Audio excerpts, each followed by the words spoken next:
pouvoir, vous avez tout. L'argent est contribuable congolais. Albert Yuma a Yemoko a dénoncé à lobby, nous avons hypothéqué. Moi, les avons été un proche collaborateur d'un grand de ce monde, de ce pays. Azo Yebi Sabatouke, nous avons hypothéqué. Est-ce que Batouana Bayaki pour aider le peuple? Quand ils ont hypothéqué, tu sais combien d'argent ce monsieur a? Mais ils ont battu même l'osso, il y a pembe, bazana côté. Mais il y a des qui va minérer, à hypothéquer va minérer. Tant qu'il y a des qui ont hypothéqué va minérer, il y a des qui va Congolais va souffrir. Ce sont eux qui nous ont amené la souffrance. Souffrance, il va mener du saut. Baté qui va minérer wana. Les lots sont qui journal, sont qui pouvoir ya sika et ya kate. Pour y découvrir, ils ont eu peur de la prison. Ils ont eu peur, il y a état de droit. Il y a moi, le monde va commis pour dénoncer ma camarade qui sala la moulili. Je vais te faire voir ça dans la Bible. Vraiment, l'homme de Dieu, Olandi, Baïma, Johanna, Dengue, Oyo, vraiment, Aleph Foka, Oyo, journaliste à France 24, où il y a dénoncé qui Makambo Yoke, les Chinois, bazo opéré illégalement dans le sol congolais. Vraiment, yo okoyi kolobani ni par rapport à eloko elekiwana. Ezali vraiment eloko moko tokolanda na image par rapport il y a un étranger moto mususu aye ko dénoncer mal na kati ya Congo yo okoyi kolobani ni par rapport à ça. Nakota lisayo lelo na Bible. Ba pouvoir nyonso assez à mokiliawa. Et ça n'a pas pouvoir ils a consenti par pour détruire tout un peuple. Des pouvoirs tout vivre à bateau. Il y a Batoni. Il y a bateau c'était un pouvoir pour détruire bateau. Batoni parce que bateau va comprendre. Le peuple congolais, papa. Le peuple congolais. Vous vous imaginez. Mais l'homme de Dieu, s'il vous plaît, quand on parle du pouvoir, on voit la tête, non? Je dis à la tête pour se situer. Je dis la tête. Il y a pouvoir et outil koleka. Il y a nani. Il y a Joseph Kabila. Voilà, papa, on dit pouvoir wana vérité. Voilà, et ça là qui pouvoir y a aider Congolais. Perturber la liberté des gens, c'est quoi ça? Non, non, on ne discute pas aujourd'hui, on parlera une autre fois. Demandez à vos hommes de dégager l'entrée, s'il vous plaît. Demandez à vos hommes de dégager l'entrée, s'il vous plaît. On va y aller. On en parlera une autre fois. Mais sachez une chose, le combat que nous menons, c'est aussi le vôtre. Vous devez le savoir. Quand vous tirez sur nous, vous nous faites du mal, boye barake, tozo bundapona bana nabino, basi nabino, basa na dignité, boye barake. Fongola kotaka bongo. Déverrouillez.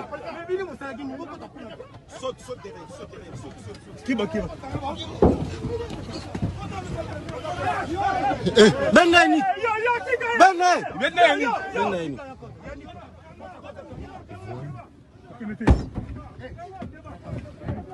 Laissez-moi commander les choses. Oui. Ok. Je vais présenter ici.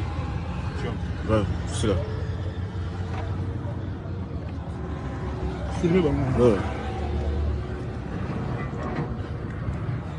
Bololé. Bonjour, bonjour mes chers amis de Full Power TV One. Donc c'est toujours votre humble serviteur Willy Bikoli de Full Power TV One dans notre émission de valeur tribunal. Vraiment, vous me voyez avec nos deux invités. Ce sont des invités vraiment très importants pour nous. Je pense qu'à ma gauche, vous avez le pasteur Onésime d'Aseka Seda Rapide.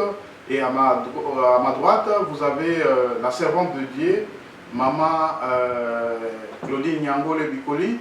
Donc vraiment, aujourd'hui, nous avons des sujets qu'on va aborder.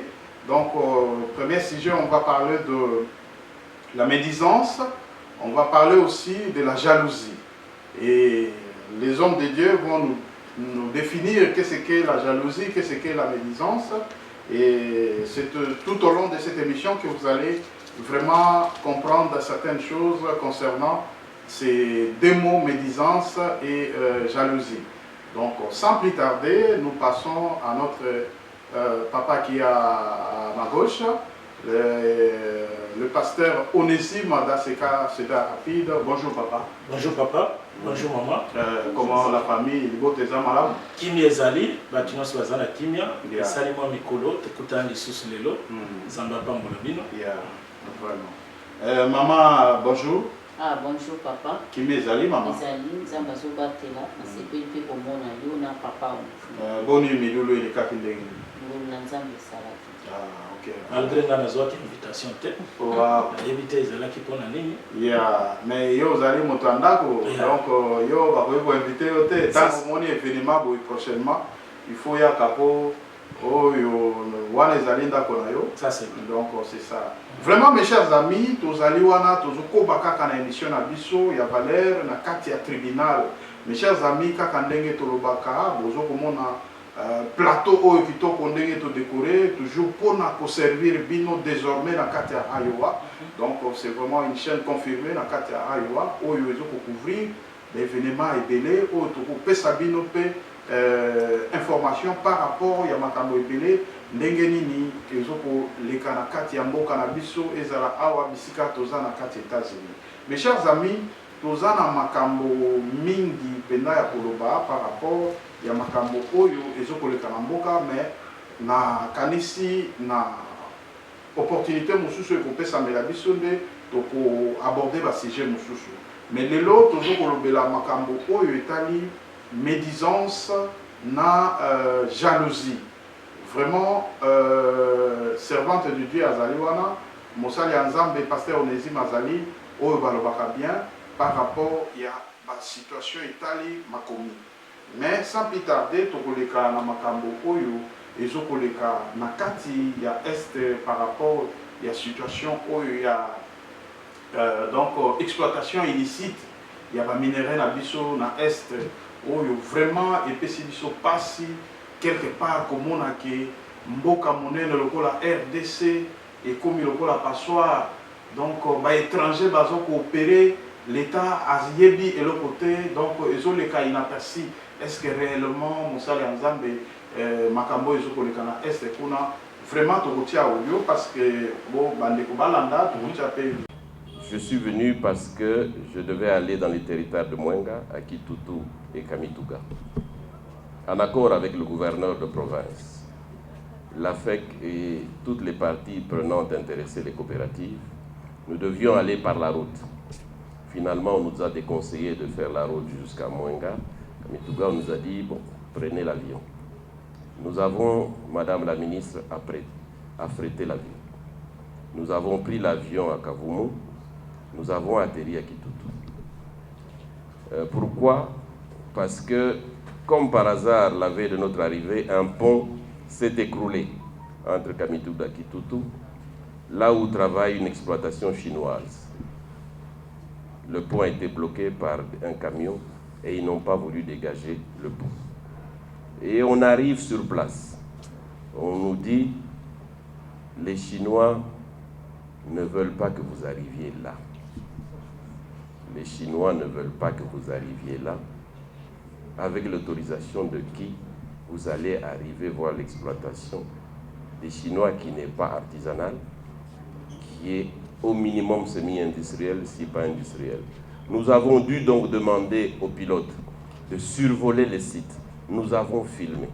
Et je passe en passant ici en disant que nous sommes accompagnés d'une équipe de journalistes de France 24 et des RFI avec un journaliste que vous connaissez tous, Alain Foucault, qui avant notre départ, le mercredi, a été reçu par son Excellence le Président de la République pour lui dire ce qu'il venait faire ici. Montrer pourquoi les Congolais ne bénéficient pas de leur richesse minière. Ils sont protégés. Par qui et comment, Madame la Ministre, vous avez, vous, Ministre national, l'obligation de rentrer avec la réponse. Nous sommes allés hier soir voir le gouverneur de la province et nous lui avons dit notre étonnement, pour ne pas dire notre honte de ce qui est arrivé hier, que des sujets chinois peuvent empêcher des Congolais, accompagnés du ministre provincial des Mines, d'accéder aux sites miniers. Ça doit cesser. Ça doit absolument cesser. Ce pays nous appartient et on apprend qu'ils n'ont aucun titre, aucune autorisation d'exploiter. Comment est-ce possible? Là, nous sommes à l'aéroport de Bukavu. Pour aller sur une mine du Congo, il faut l'autorisation des Chinois. Ça veut dire que il existe un territoire chinois dans ce pays, la RDC. Un territoire chinois tout simplement parce que personne ne sait ce qu'on produit dans ces mines-là, personne ne sait les quantités de minerais que l'on sort dans ces mines-là. Personne ne sait ce qui se passe dans ces camps-là, dans ces mines-là. Ils déclarent ce qu'ils veulent, mais c'est classé en mine artisanale. Dans les statistiques des mines que l'on présente, personne ne peut dire ce qui sort des mines chinoises. Les compagnies occidentales qui ont acheté ici il y a quelques années, qui ont signé ici il y a quelques décennies, les ont toutes vendues à celui qui avait du liquide, les Chinois. Aujourd'hui, si vous voulez visiter une mine, vous demandez l'autorisation en territoire congolais. Comment peut-on parler d'indépendance? Est-ce que ça ne nous interpelle pas? Les Chinois ont leur propre milice pour exploiter. Il y a des mines qui sont exploitées. Le plus proche de nous ici, quand vous allez dans Kaouzi-Biega, les Chinois sont en train d'exploiter. Je ne sais pas, ils ont l'autorisation de qui, mais je peux vous dire aussi qu'ils sont maintenant en train de vendre de l'or sur le marché noir. Donc, c'est-à-dire, ils viennent de l'or exploité sur le territoire congolais. L'autorisation de qui, on ne sait pas, mais cet or est vendu sur le marché noir. Ça veut dire qu'ils ne paient pas de taxes, ils empochent leurs dollars et ils partent. C'est tout de même une autorité morale. L'homme de Dieu, Otikolanda, Otikomona, image par rapport à la situation où ils ont na est ya mboka na biso vraiment ozokolobela ngoni ke makambo ezokoleka inaperçu gouvernement azokoyeba te tokoki koloba nini absence ya autorité de l'État ou tokoki koloba nini par rapport à image otikolanda. Merci Zamba Pambola yo ezali pasi soki otangi na Bible Nzambe tanga abimisaki bana Israël na Égypte azoyebisa bango ke nazotinda bino na terre promise. C'est pour dire que mutu nyonso na se mokili azana mabele. Soki ozana mabele na vite oza maudit pe oza mutu ya pasi. Il n'est pas dit que parce que nous sommes des chrétiens que mabele na biso on doit les céder à n'importe qui. Non. Zamba zoyebisa bana Israël que mabele wana ezaya bino. C'est pour dire que et la richesse, et l'eau, et tout ce qui se trouve là-bas, ça vous appartient. Ce qui moutou alingia ya kosale na mabele wana, il faut aller à la voie normale. Mais eloko ezo salama na Congo le long de konangai, ezama kambo parce que oza pasteur, parce que yo te yaka, parce que yo zana Saint-Esprit pour le baptême. Ça c'est l'irresponsabilité. Et c'est très dangereux. Au moment où mboko tofandi yo, ngai na yo awa tozana mabele te. Muto koso yo te. Un jour ça peut barder. Bana Israël na Égypte, bakanisa ki Égypte comme mboka na bango. Mais il y a eu un jour Pharaon a télé. Alors bien retournez chez vous, quittez ici. Ça peut aussi nous arriver ici. Soki ngai na yo to longo awa, mabele na biso ici était comme. Donc il faut faire wow. C'est parce qu'il y a eu un gouvernement irresponsable et l'ingi kolobate ke bato bazo sala ba minéré oyo ba yebanité. Oui, ba yebanité ezana bato batie bango place wana. Wow. Il fallait avoir un gouvernement responsable pour biloka boye yebana. Pour babani musalo sikoja. Je ne vais pas vous interrompre, papa. Beaucoup de gens qui ont un service de sécurité, un service de renseignement ou un service d'intelligence. Est-ce qu'un Chinois, vraiment, pour identifier que celui-ci, c'est un étranger, et c'est difficile, il y a que moto azali pour mon konabisote, azali forme mon konabisote, pe à côté à quelque fan dans la carte village moko, elle est inaperçu. C'est du traîtrisme, mon frère. Et le quoi na soki biso ba congolais to comprendre un jour to côté lengana. Ça je vous l'ai dit kanga les kamana de. To côté lengana. Chez nous il y a tout. On se retrouve ici, c'est parce qu'il y a du traîtrisme. Batouana tant bazo exploiter biloko wana na Zamba. ba jaloux net na eloko to koloba ba bazana posi ya yo zwate madame na yo zwate ngai na zwate comme bango bazana ba policier bazana ba militaire bango bazwa bango babonga yango nde eloko ezo sala ke mboka na biso koma passoire soki ezalaki mpona bongo te yo kokende na Chine obanda koexploite minere sans que chinois atuna yo ce n'est pas possible. Vraiment, Bandeko Bolandi, papa, paiement mon cœur, tout le qui s'appelle moi, mon tourné pas à maman, par rapport à l'image de Tolandi, maman, vraiment, yo, est-ce que Mboka, ils allaient vraiment diriger, ils allaient contrôler, ma service et intelligence, est-ce qu'ils ont ça là comme il se doit, parce que, Bissoto Ebi, que ma service et intelligence, ils allaient justement, on a détecté les étrangers, tu as des territoire ou bien place alors Congo to benga moizali passoire et comme il y a par rapport à vidéo to monia. En tout cas, quand on a tali vidéo, ça m'a fait mal au cœur parce que quand on est passé à Ocholoba, le Congo nous appartient. Et ceux qui n'ont se référé à la Bible, Moïse a joué ça. Caleb. Moïse a promis que Caleb m'a belé. Mais la Bible, les autres, ils savent que Caleb, avant à côté de la belé, Caleb a commencé déjà à 80 ans. Mais Caleb a joué sa Josué. Josué, Moïse a la kakangaï. Alobaka na ki na mozwa et bon. Donc, Caleb a joué mon akena okendo koma mukolo. Naza na mabele te. Si Josué est ici, ok. Dans le tirage au sort pour la hausse de ma. Donc, ma belle, c'est quelque chose de très important. Donc, quand on était au Congo, on disait que la brasa va pour les Congolais. Mais un jour, na tongo moko ba bengani ba ndeko na biso na ndenge moko ya monyama. Mais na ba ndeko ba somba mapango te. Ebele to tiki e bango wana bazola la balabala. Donc, mboka na yo eza mboka na yo. Que tu sois homme de Dieu ou je ne sais pas qui, mboka na yo, il faut soutenir yango. Il faut soutenir en cas de politique, mais même dans ma prière. Mais maman, pour ne pas vous interrompre, vous avez une idée na yo. Vous avez une idée que na Congo vraiment to komi oba ba pa ya mboka na biso. Okomona entre yo na mopaya bozana marché. Mon père a accueilli na documents ainsi de suite à présenter. Yo peut moi na mboka au présenter, mais ba ko apprécier à mon père ya yo batie mon panzi. Ozomo na te que ba binemi na biso numéro 1 ezaka ba konzo bazo kamba. Oui, en tout cas pour la situation ya Karim Nyewananga na Lobake, c'est l'absence de l'autorité. Absence il y a l'état et zamakas. En tout cas vraiment, il faut l'état na biso donc à se gérer vraiment. Na ndenge moko approfondi pour na mambo ka biso surtout na bakari minier wala eza ba lié oyo ceux qui vraiment contrôle les amakas économie ya mboka et mata bana mboka ba kozwa misala. Moi je ne crois pas que un Congolais olamuki na tongo oké na Chine oké ka place mo be mabeleza bandi kotumola batuni yo lobité na ningina lo na nguba aw na ningina lo na masango aw. Non, il y a l'autorité de l'État. Il y a de comment est-ce qu'on dit ça ba nzela o esengeli oleka. Tu dois payer, tu dois prendre des documents légaux. Ils ont fait ça autorisation, il y a pour exploiter ma place parce que ils ont ma place sensible.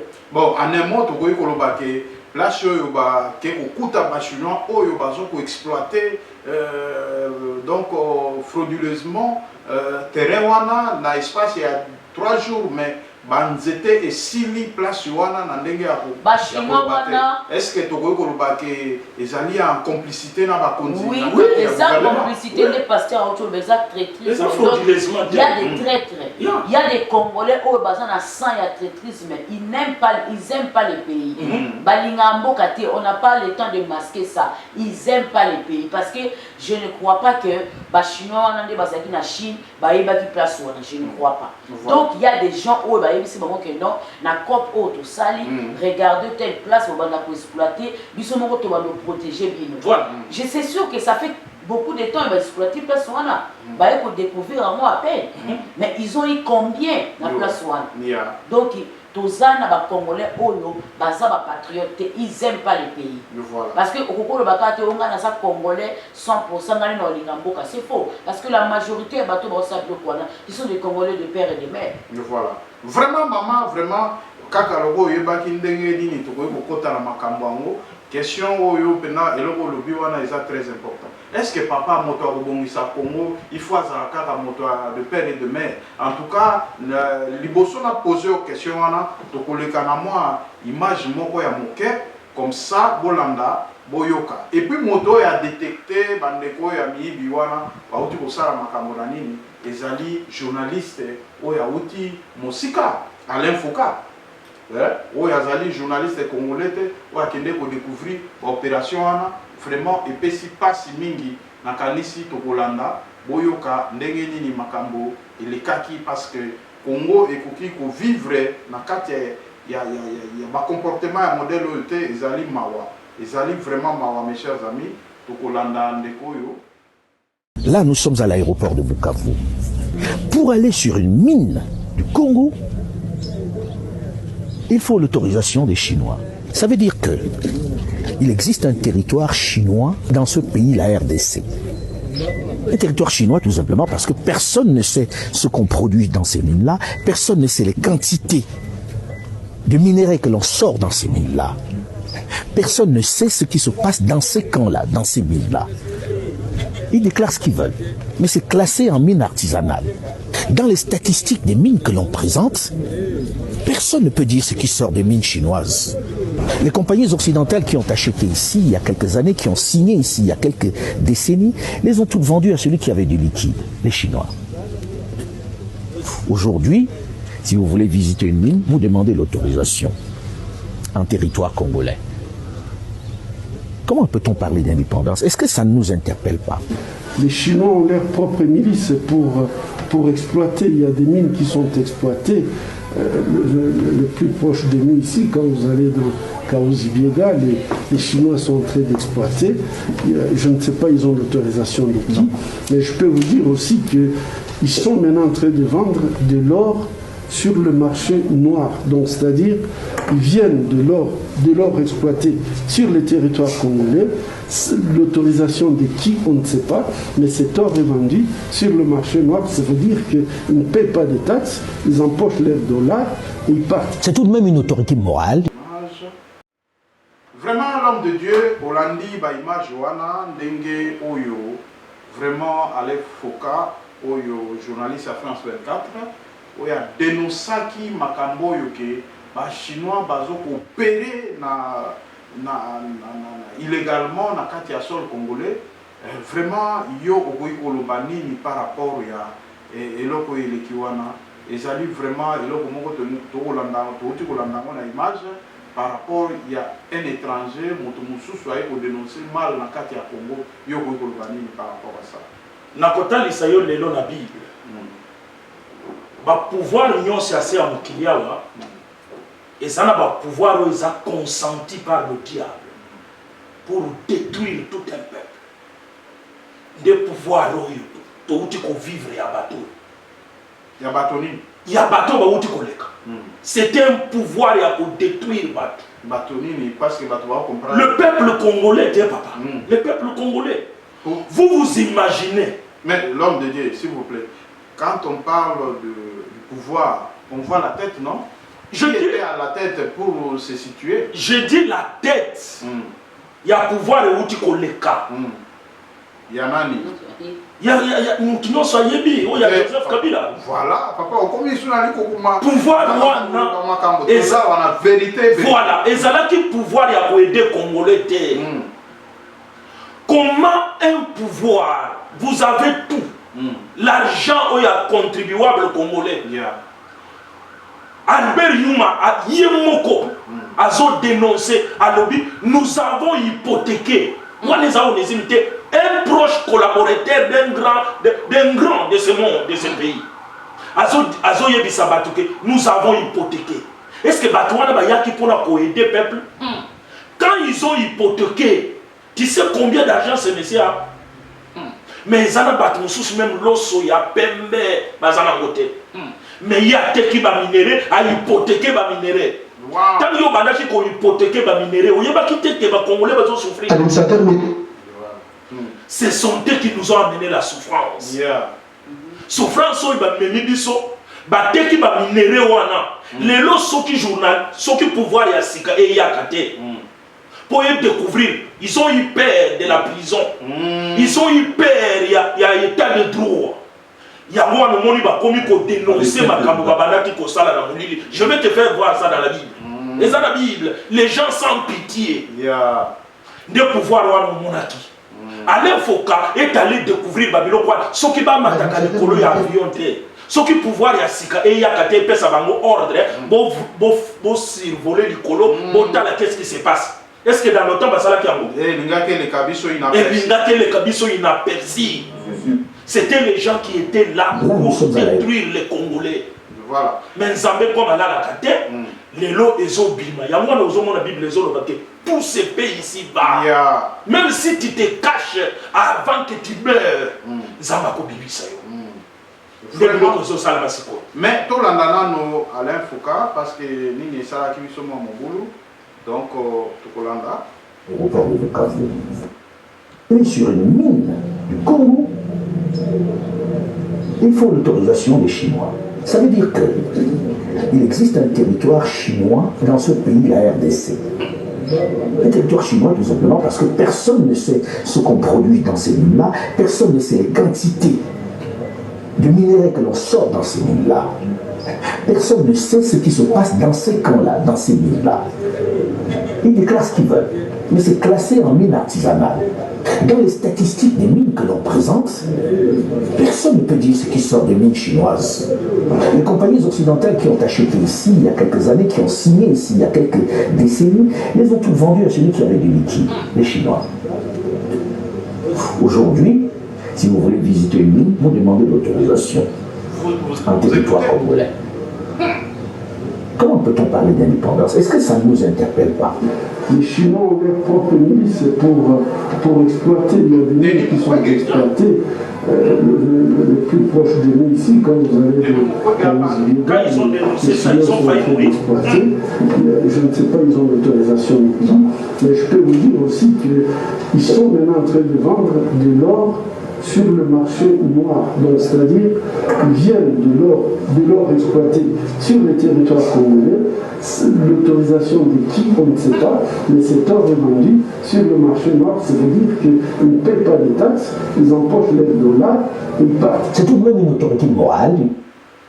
Vraiment, papa, Hollandais et Lokoyo, ezali mawa mingi, ya komona Congo modèle nini makambo ezoko kende. Tokoki kotika la pena na eloko wana te tokoki kozwela ngo émission mobimba mpona kolobela makambo ya mboka oyo ezalaki mwa baflash oyo tokopesa bino par rapport ya semaine ndenge nini tokoprogresse par rapport ya bainformation. Toleki na likambo mosusu oyo mama auta kosoleve awa ezali kaka par rapport ya makambo ya mine oyo mama alobaki ke estce moto ya kotombola Congo ifo azalaka de père et de mère. Tokolanda mwa vidéo moke et puis tozonga sima toyeba soki congolais de père et de mère nde akoki kotombola mboka oyo. Donc vraiment mes chers amis okolanda na ngai ndenge makambo ezali.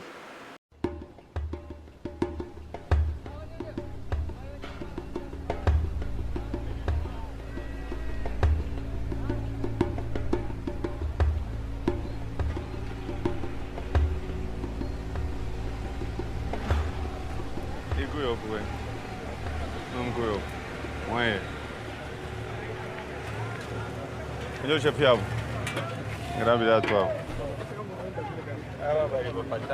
Ah non mais angalia kule na ule. Amwende kule. Hein? Et vous êtes responsable muito. Qui est le responsable? Mais je vous ai dit l'autre fois que je ne vais pas voir des gens comme ça travailler comme ça. Il n'a pas les bottes, même celui-là avec des pantoufles. Eh, Kouyok. Et l'autre en babouche, viens. Ça, c'est la tenue pour le fondeur, ça. Non, non, non, non. Les Chinois ont dit. Ça, c'est pour le fondeur, ça. Moi, je suis chinois, How are you? Bonjour. Bon. Regardez, tenue de fondeur, ça. Ah. Vous parlez anglais ou français? Non, non, non, non, non. Écoutez. Si je trouve ça cet après-midi, je ferme l'usine. Can you hear me? If I find these people with this clothes, I close this afternoon. Your campagne. Non, non, je dis ceci. Si je les trouve comme ça, je vais fermer l'usine aujourd'hui même. Et c'est la dernière fois. Et vos fondeurs touchent $120. Non, non, non. Les fondeurs ne peuvent pas toucher $120. Les fondeurs, le moins payé, c'est $300. Bonjour. Mais, regardez, ce n'est pas possible. Vos gens n'ont pas de tenue de fondeurs. Ils sont avec des jeans. Non, non, non, non, non, non, non. Écoutez, je rentre l'après-midi. S'ils n'ont pas de tenue, je ferme la société. Là, je suis désolé. Non, non, s'ils n'ont pas de tenue de fondeur, je ferme la société. C'est tout.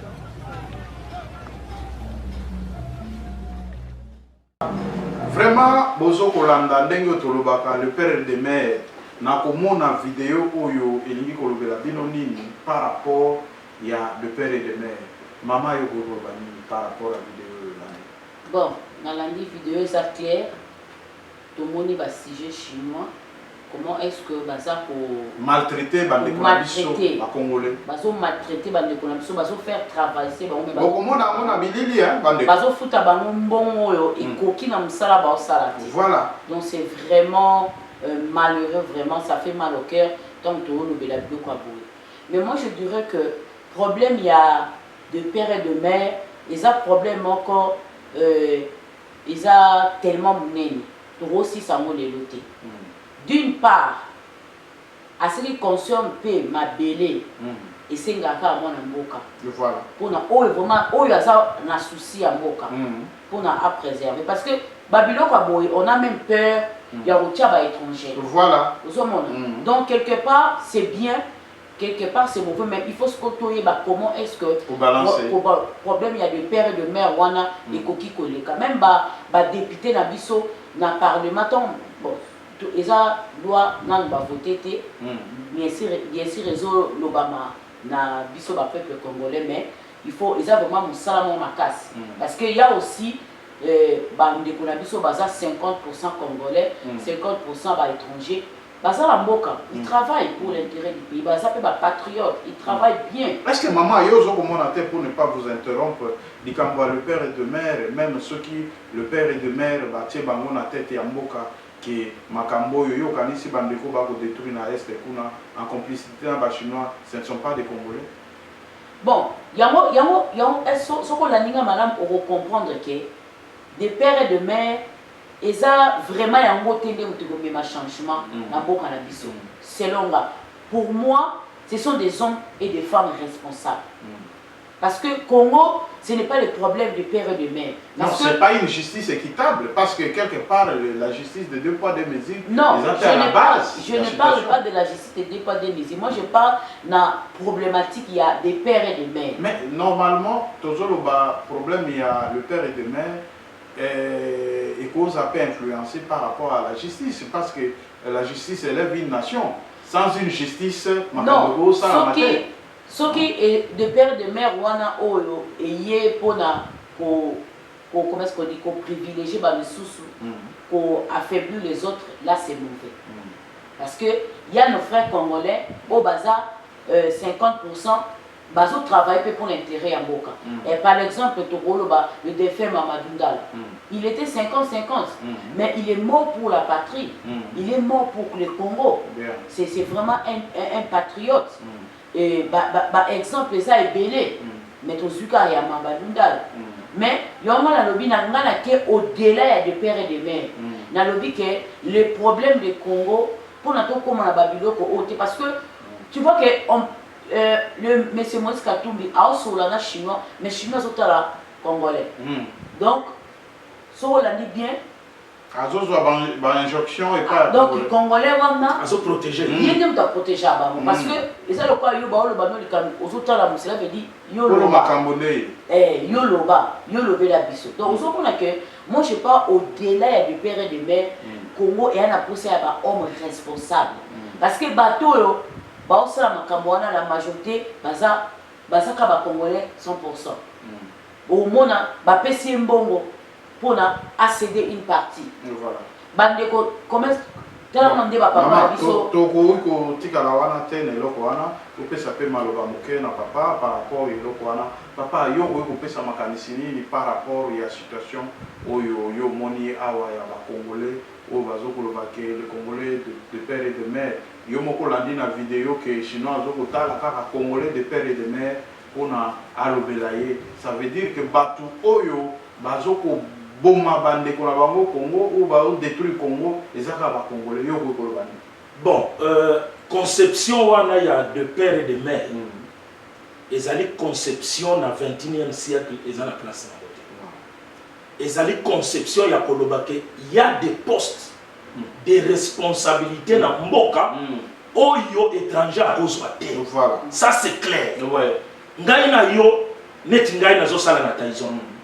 Atana yebi anglais ndenge nini nakokoma manager te. Yeah. Un manager doit être américain de souche, d'origine. Et ça misala na bango suka na yo superviseur, suka na yo encadreur, suka na yo formateur. Mais il y a des postes na musala bisika na société wana okokoma yango te. Mais de père et de mère nde bisika ezokoma mabe. On ne peut pas exclure catégorie à Batumoko Boye parce que papa n'a ya Zamboka Boye, maman n'a ya Zamboka Boye. Là, non.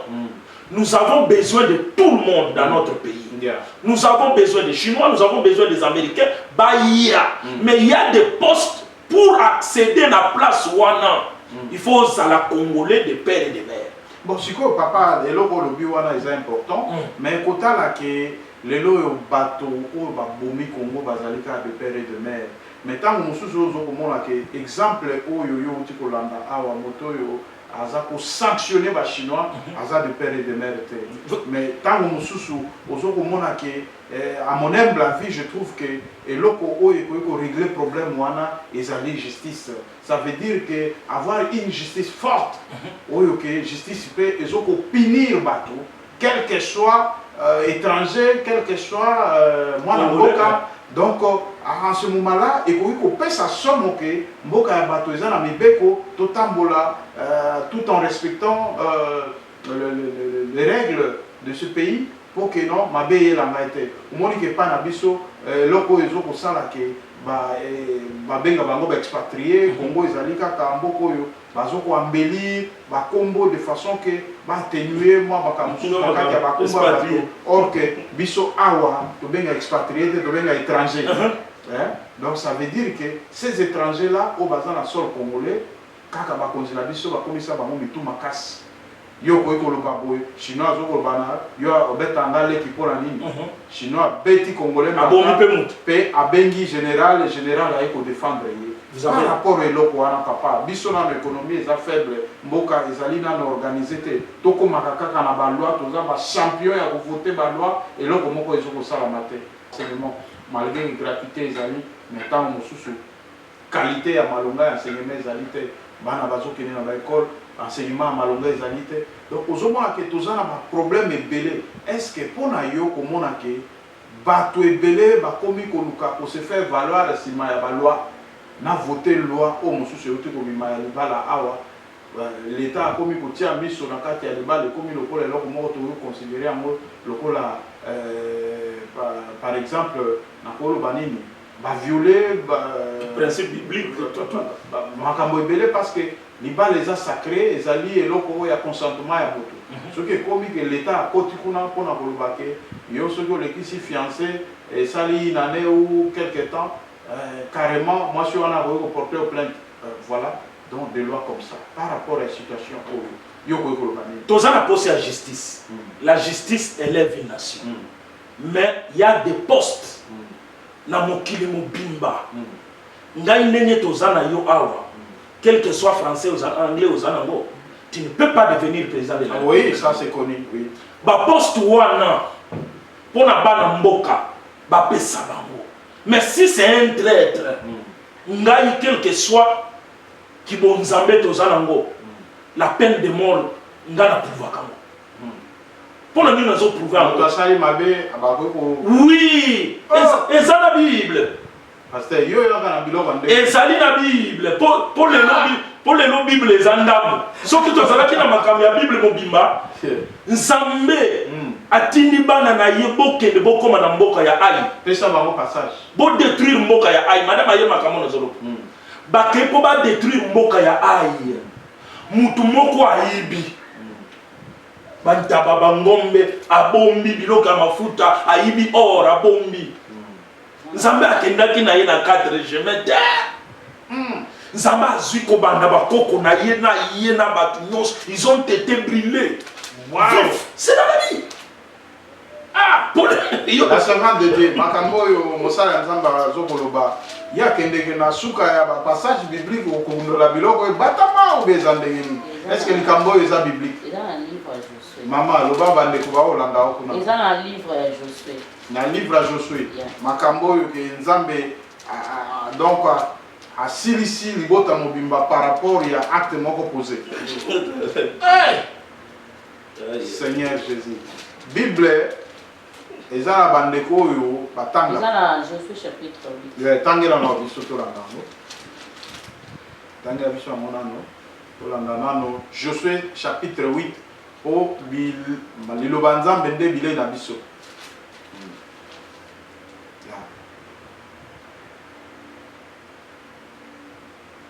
Bon, tokokoba aujourd'hui déjà.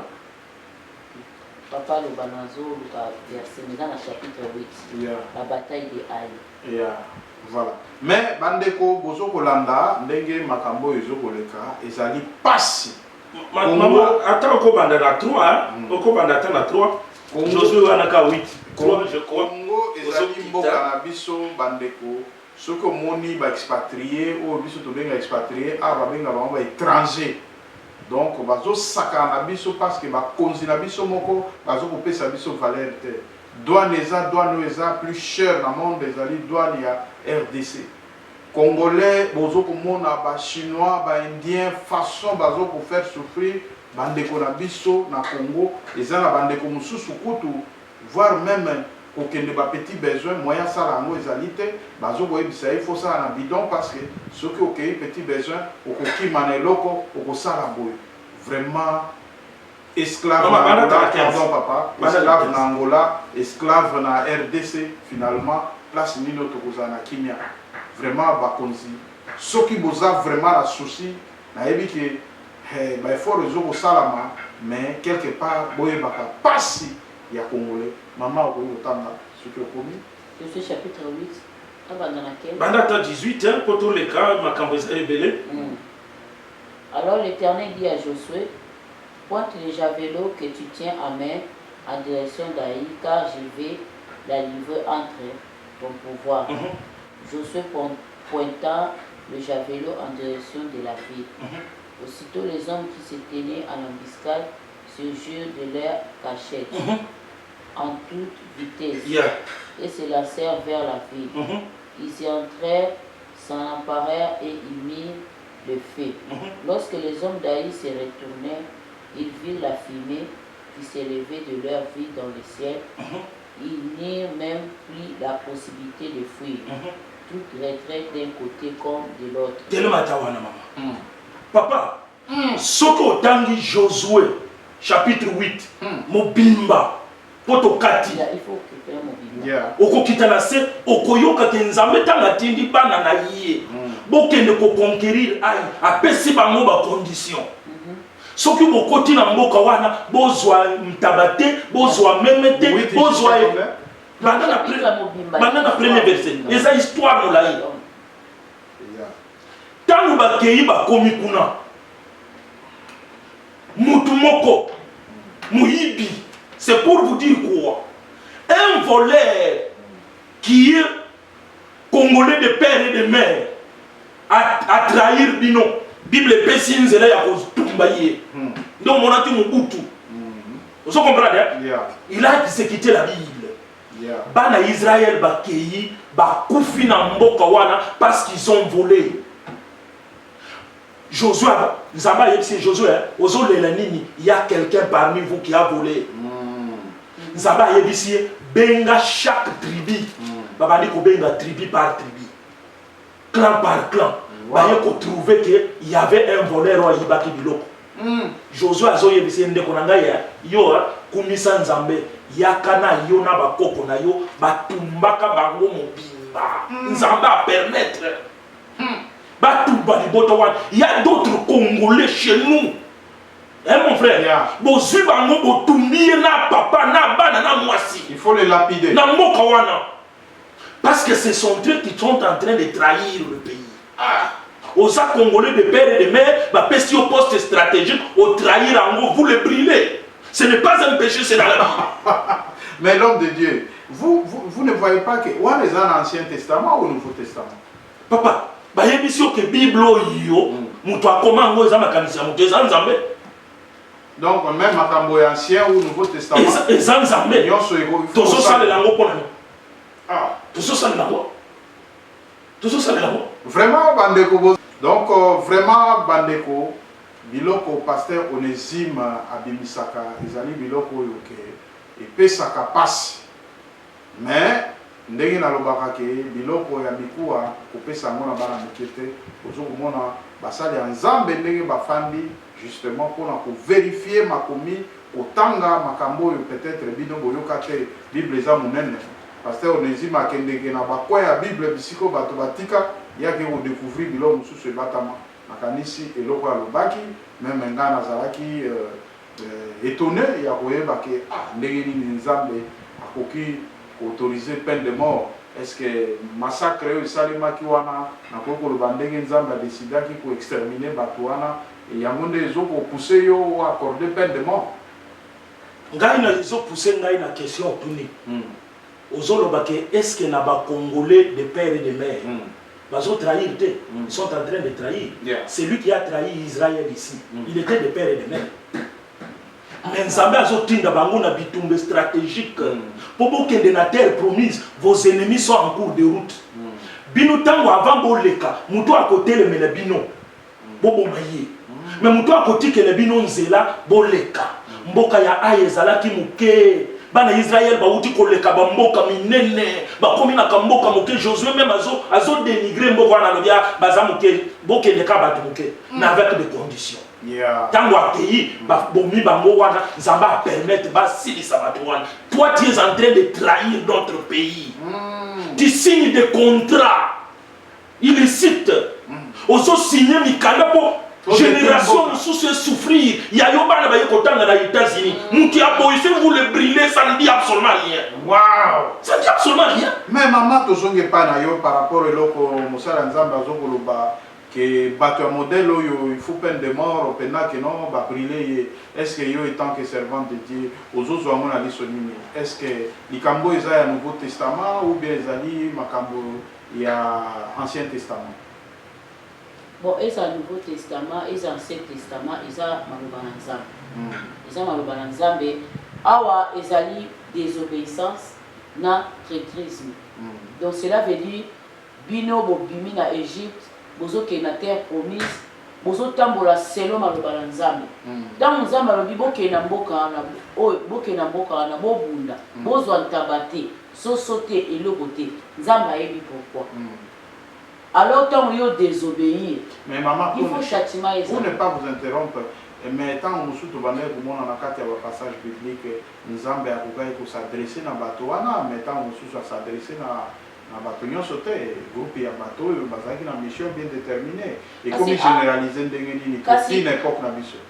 N'époque na biso. Ça veut dire que n'époque na biso ça veut dire que biloko oyo ba pratique oyo bato oyo comment dirais-je ba orientation Nzambe apesaki bango pour que non ba violer te bango ba violer tandis que biso bato oyo tozali siko na Nouveau Testament oyo que quelque part oyo okende na désobéissance moko o zoape quand même comment dirais-je, une punition sévère de la part du Seigneur, car on a même angle que Batoa. pasteur alobi likambo ya peine de mort. Il a évoqué problème il y a peine de mort. Et ça na pays net na Amérique va utiliser la peine de mort. Mais biso na Congo, on a la peine de mort, si je ne me trompe pas. Mais en Amérique, ba na peine de mort. Donc cela veut dire que tango mutu asali mabe, chaque pays ils ont la ndenge bazako régir loi na bango, ndenge bazako ndenge bazako condamner ba prisonnier. Non, nous parlons sur le plan spirituel, non pas na ndenge ya pays. Kasi yango nazako expliquer que awa mutu oyo ayebaki na kokotisa ba interdit. Akotisi interdit na kati ya libota na Nzambe. Donc yango wana selon la loi de Moïse ndenge Nzambe apesaki bango ndenge bakoki kotambola châtiment na bango ezalaki ba boma bango. Wana ezalaki pona bango. Non pas bato nyonso bako se retrouver na baka ya modèle wana il faut bazalaka donc ba boma pe bango également.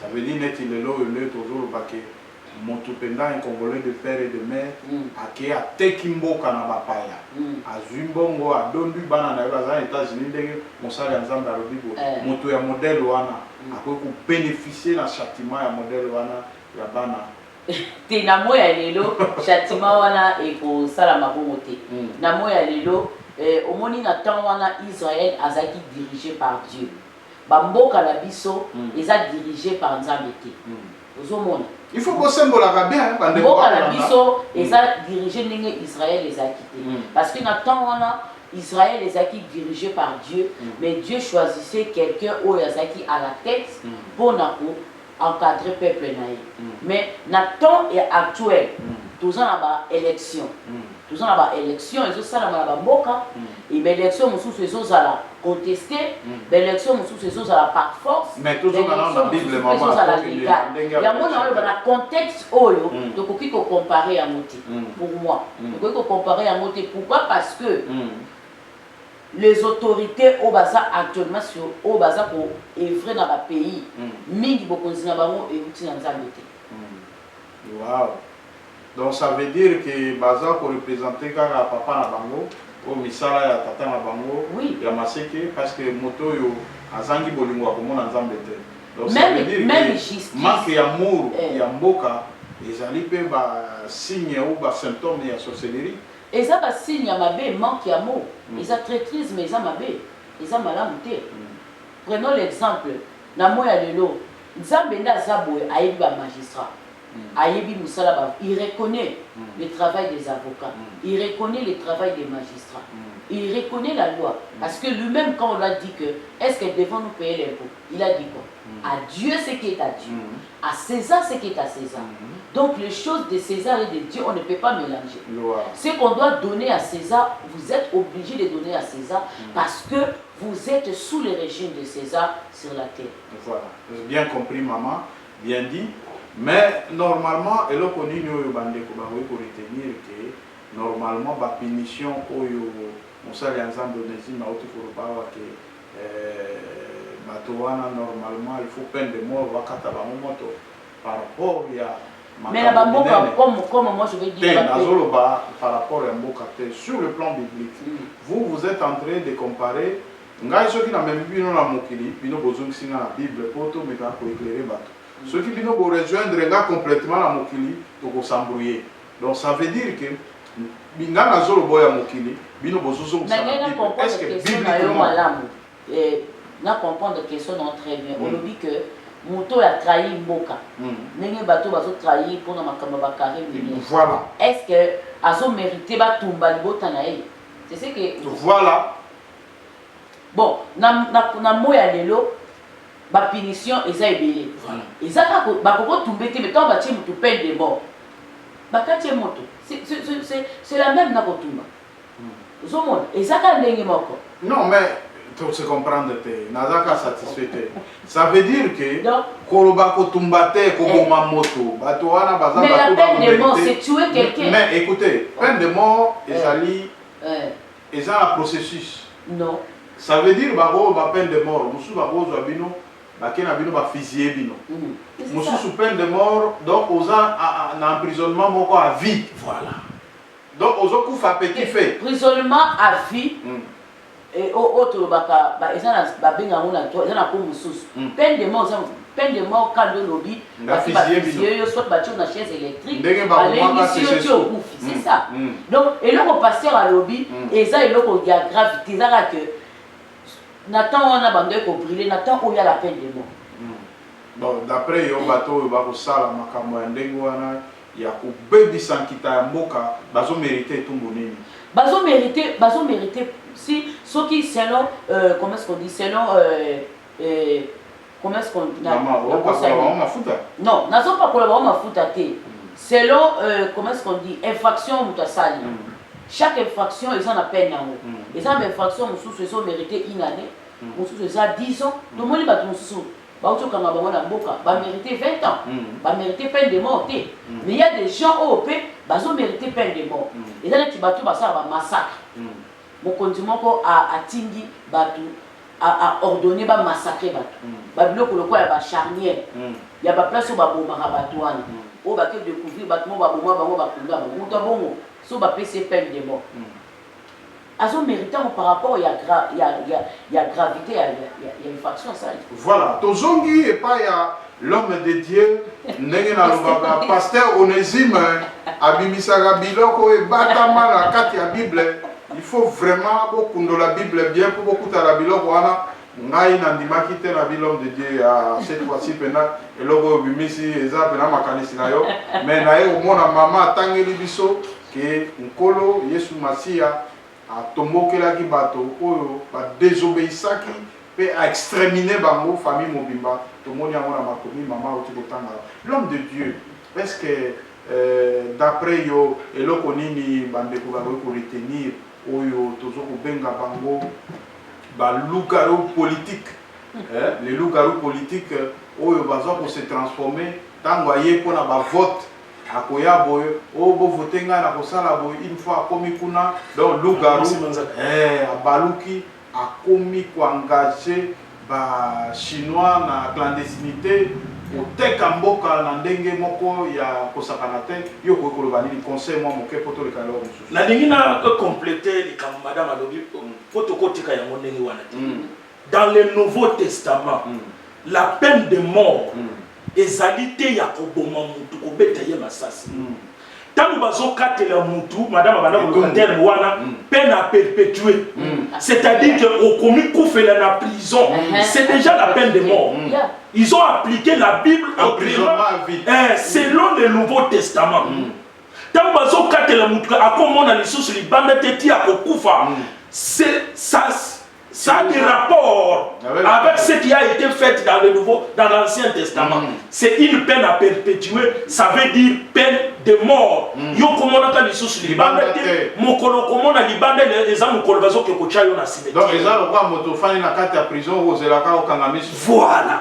Batu ya boye ba traître ya mboka ya boye bo bazo signer ba contrat ya boye. Bazaba ki ba 20 ans te. Bazaba ki ba peine à perpétuer. Mon fandi na prison ti au kati motema na prison ba memi yo na cimetière. Donc on est comme na mona ki a prison akota ki mandefu moindo ba eko la ki se longi boy akomi ko Abraham. Voilà.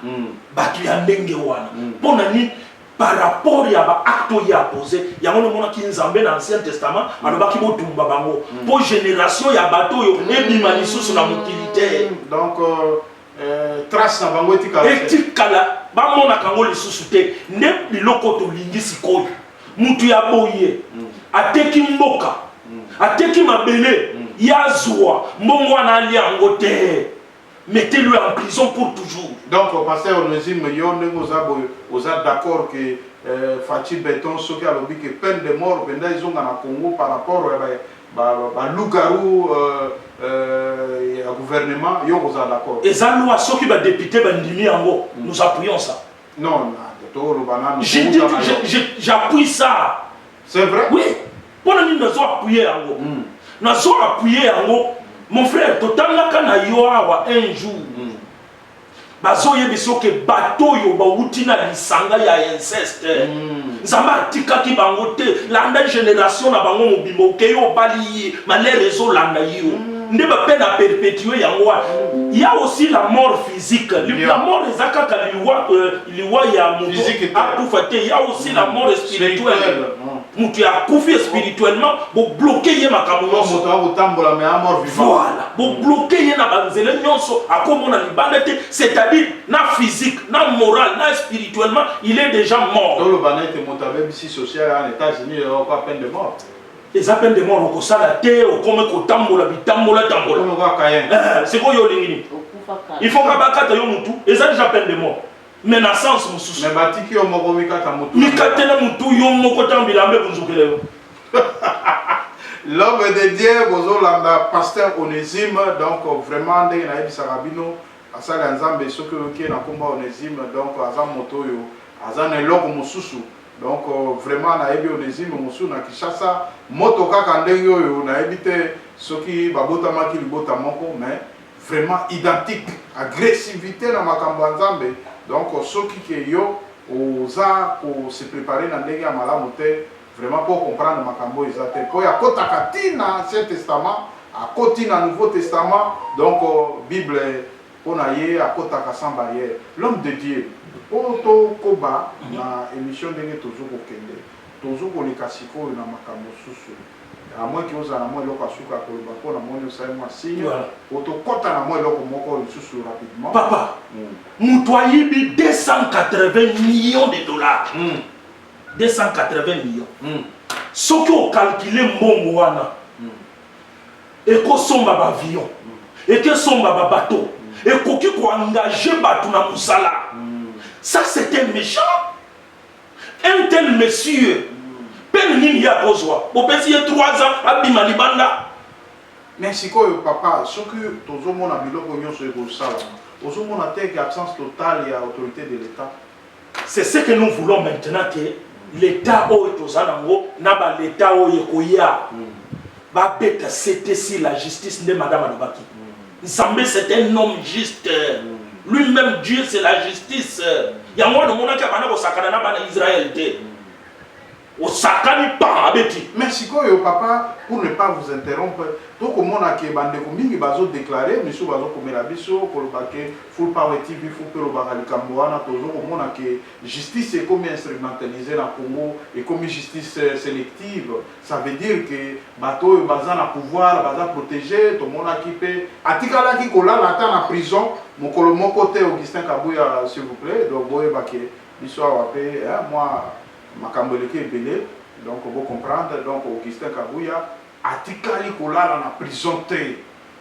Mais là, on a vraiment yo, comme on a état de droit, ou on a quelque part, bandeko bazo que justice est sélective. Nous déplorons ça. Nous doit copier pour encourager à Ouazate. Nous doit saluer ma paix à Tazalé qui est président de la République. Ce qu'ils appellent de mort, peine à perpétuer, n'importe où le bar, à Keimakala, à Tikali Kunati à Kokufa. Exacte que mboka wana ezali ya mutu moko te papa. Eza mboka ya batu nyonso. Osali erreur, c'est pour cela na États-Unis totali ba Jakindala bazana ba prison, o mosusu oyo ndeko ya mwasi awute ko bimatatiana.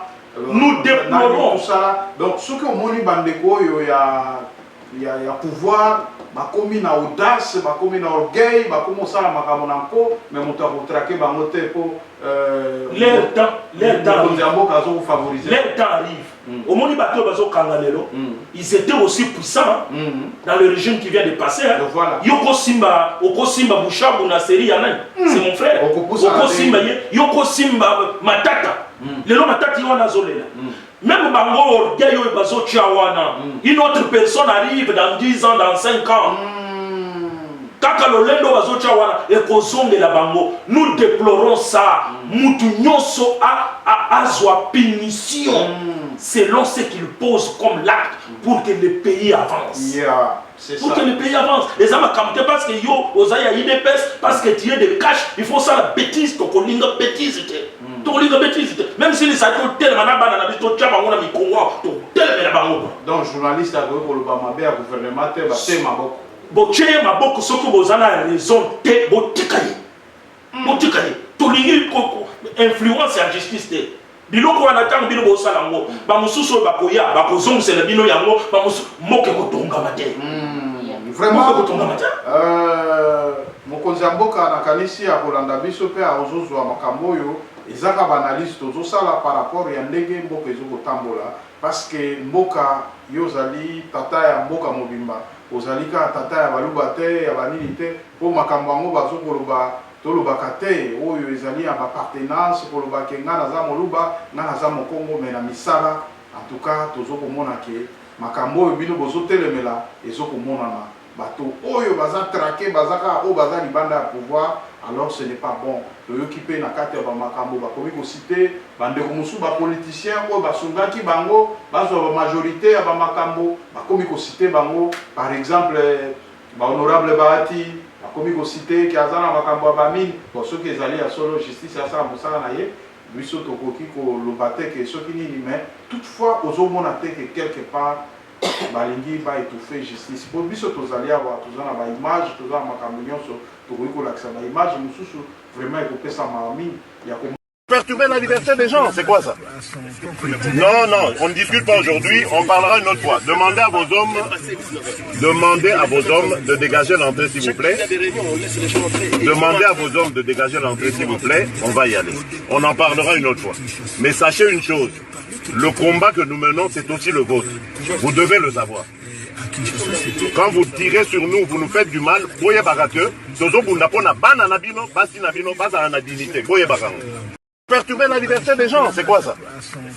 Non, non, on ne discute pas aujourd'hui, on parlera une autre fois. Demandez à vos hommes de dégager l'entrée s'il vous plaît. Demandez à vos hommes de dégager l'entrée s'il vous plaît, on va y aller. On en parlera une autre fois. Mais sachez une chose, le combat que nous menons, c'est aussi le vôtre. Vous devez le savoir. Quand vous tirez sur nous, vous nous faites du mal, boye barake, tozo bundapona bana nabino, basi nabino, basa na dignité, boye barake. Bazokolobake président Tshisekedi tiliwa donc bokonzura bakokonsidérer mwana mototeur wana eza distraction wana eza distraction na kotalisio na bible baoyo bakanisaki te bazalaki baroi puissant Dieu les a anéantis moto azosala ndenge wana eza komela supu ya makayabu nde moto ezosala bêtise wana akeba na ye yebisi akeba baoyo bazalaki puissant awa bake kobatama na se ya mai bisika baza yebani te vraiment bandeko bolandi wana tobandaki kaka kopesa mwa makanisi par rapport ya makambo nini oyo biso tozalaki kolobela bino tozolobela lisusu makambo oyo etali émission oyo tokosende yango en deux parties de façon que tokota vraiment en profondeur ya oyo ya biso oyo tokoki kokota mpona makambo essentiel na sabotage mosusu ekosalema na kati ya Kinshasa balobi 161 bis bake koimobilize yango na ndako ya mokonzi moko oyo ke baimobilize yango pendant ke bandeko bazokotambola makolo transport eza difficile na kati ya mboka pratique wana bino vraiment mama tokoki koleka yo par rapport ya pratique wana yo koki koloba nini na kozonga na likambo ya justice en tout cas c'est vraiment important que justice ezonga na mboka na biso nga comme conseil nga na kolancer na bakonzi oyo baza na pouvoir en tout cas toreprochaki le président sortant on l'a reproché de tout en tout cas comme vous êtes maintenant na pouvoir vous devez faire le travail justice ezala libre et ça msana ezala bato baza na pouvoir ezala bato baza libanda yo moto oza na pouvoir osala mabe kende ko répondre na justice soki bamoni que problème na yo eza normal bakite yo là c'est pas un problème ce n'est pas seulement que parce que moto aza na pouvoir le quoi bakize il faut ka bakanga non parce que justice c'est ça mosala mako okende pe na justice batali likambo bamoni que non en tout cas eza na problème grave te balibérer donc moto pe pose appel libanda pe ya pouvoir accueilli pe bamoni ke aza na raison ba libérer donc olingi justice ezala vraiment équitable na mboka bon likambo neti ya koloba ke 100 ans mpo na nga na trouvé na ngango grave te parce que wana eza nango slogan ya baparti politique parti politique nyonso un parti politique souci na ezala toujours à maintenir pouvoir mais réalité eza likambo non s'il vous plaît maman ntango ozomona moto azokoloba 100 ans mais misala pe zo sala na justice bazotia maboko kaka na bandeko ya kama susu ozokomona te que ça normal te kasi yango papa lobi okoki koloba na yo 100 ans mais histoire bakosa yango te réalité ezali okoloba 100 ans mais lobi so boki peut-être sur les yeux bapermettre bino bosala 100 ans te boforce te okolongwa donc bato koloba te ke baloba te mais baloba na bango mais problème ezali nde réalité eza makambo mosusu par rapport à oyo bango baoloba. Mais sikoyo mama toleki mama alobi bien na likambo oyo tokoloba wana sikoyo soki topesi exemple na makambo eleki ya marche po toza na kati ya journal bino boza basali ya nzambe tokoki kolekisa yango inaperci te par rapport ya makambo oyo eleki ya marche oyo ndeko na Martin Fayulu amarchaki vraiment ndenge moko alobi basimbisimbi ye na desordre toyebi te soki basimbi ye ndenge nini papa yo bande modèle basimbi Martin Fayulu wana yo oza na mwa commentaire ya kosala kosimba moto bisika ngo pe alobi te basimbi ndenge nini bon likambo ya marche wana ngobila nde moto atie Martin Fayulu na confusion vraiment moi aussi je n'ai pas aimé comment ngobila Martin Fayulu a annoncé qu'il marche na lié il y avait déjà au moins ce qui 2 mois avant ça la marche assez à chaque peu date il y a les 15 déjà mais au yebi que monde ya politique et ça monde encore mais ça monde ya intérêt ngobila yeba que ce qui n'a décalé marche n'a déstabiliser moto c'était à Fayulu maintenant na batu na ya zo travailler na bango ya kozala sage pour bloquer ngobila so kozala stratégie te ça passe au moins même pour le départ du pouvoir qui vient de partir il fallait avoir des stratégies. Pour Moutouana, pour lui, il fallait rester pour toujours. Mais ma petite qui est là, machine, sans machine, nous allons. Au moins, il place pour bloquer qui est. À mon bateau, Fayou la sala qui erreur dans le sens ya koyo kangobila. Il fallait qu'il déjà tangobila, il y a le 17. Il y a l'homme wana bande déjà pour y bisa batuna il y a le 17 te zakaka le 15 awa batuna ba bali ko tambola na ba mégaphone olinga ko mona mobilisation. Il y a fani na yenye azozela kaka le 15, c'est là où il a fait l'erreur. Mais problème ya ngobila beti kaka eloko pour na ko déstabiliser. Mais marche za autorisé na mboka na biso soki muto alobi azo marcher bino agent de l'ordre. Soyez déjà en ordre déjà pour les sécuriser. Tolingi makile tangate, tolingi kobuka biloko ibasi batongi te. Na bino batrozo ke kosa la marche. Nous vous en supplions. Marche zali obligatoire.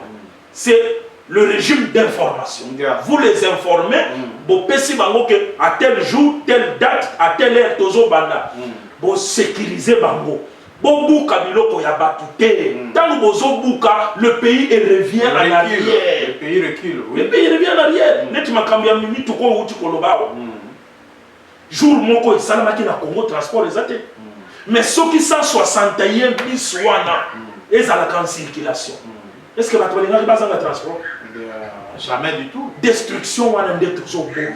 Mais marche ezala service. Il y a information, les alliés qui va péter ça, non, ce qui Martin Fayulu a proclamé, les choses marchent, vous lui laissez marcher. Bino bat bozo marcher, bon boukate, bon bon maté, marche sili bozondi. Tourne à bino paye à pouvoir, et koya.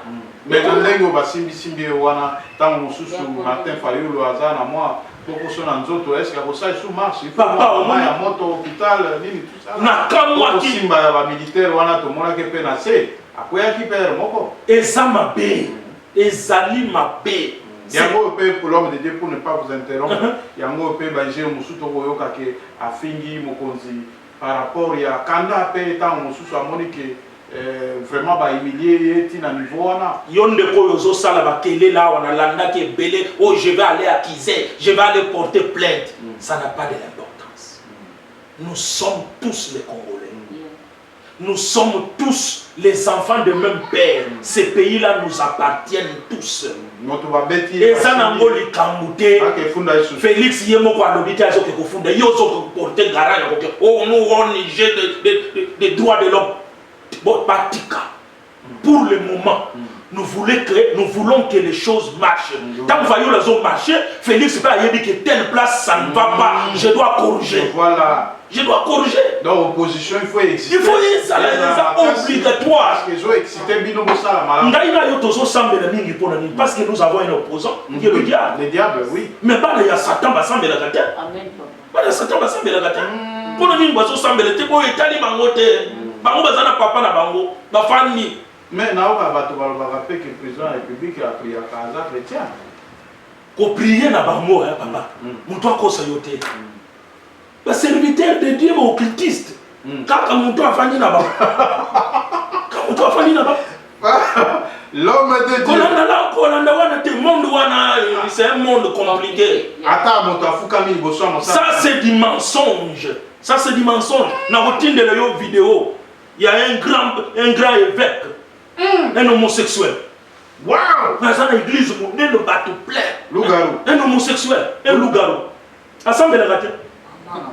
C'est quoi l'homme de Dieu pour ne pas ni tout ça là?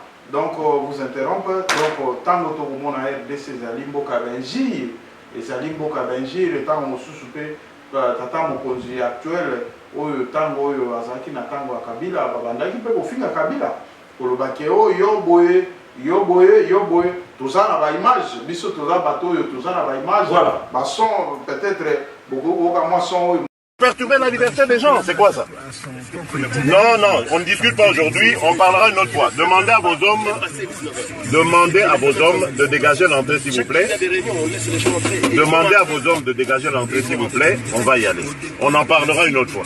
Mais sachez une chose, le combat que nous menons, c'est aussi le vôtre. Vous devez le savoir. Quand vous tirez sur nous, vous nous faites du mal, voyez bagateux, perturber la liberté des gens, c'est quoi ça? Non, non, on ne discute pas aujourd'hui, on parlera une autre fois. Demandez à vos hommes de dégager l'entrée s'il vous plaît. Demandez à vos hommes de dégager l'entrée s'il vous plaît, on va y aller. On en parlera une autre fois. Mais sachez une chose, le combat que nous menons, c'est aussi le vôtre. Vous devez le savoir. Quand vous tirez sur nous, vous nous faites du mal, voyez bagateux,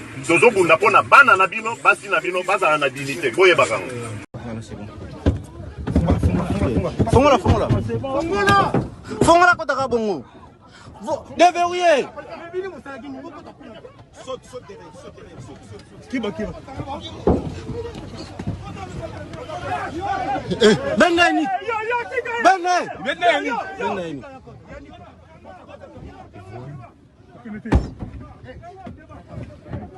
Laissez-moi commander les choses. Oui, ok. Je vais présenter ici.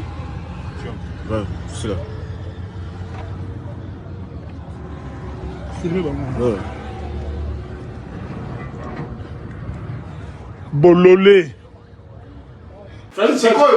Sikoyo loko. Oyo ya banda ko déplorer par rapport ya koloba na baninga. Oyo bato na ye bazo kosala lelo ba militaire baza responsabilité à président de la République.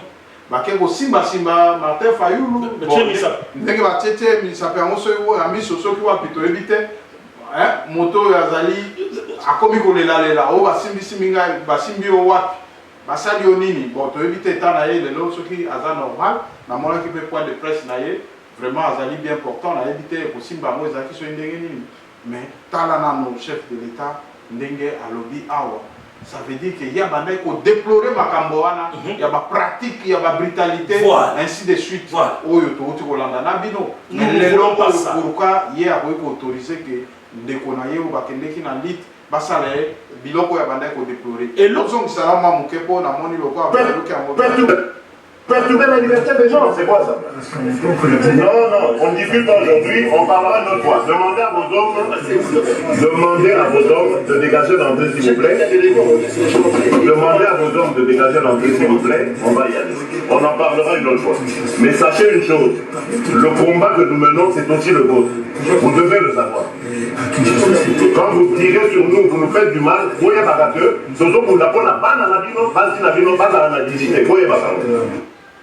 sikoyo vraiment nayebi te mokonzi ya mboka balingaka maki te oboyi soso makambo zokoloba eza na rapport te na oyo bazokosala ndeko na yo Martin Fayulu. Donc normalement état de droit, il faut ezala état de droit moko ezali pour s'appliquer pour tout le monde.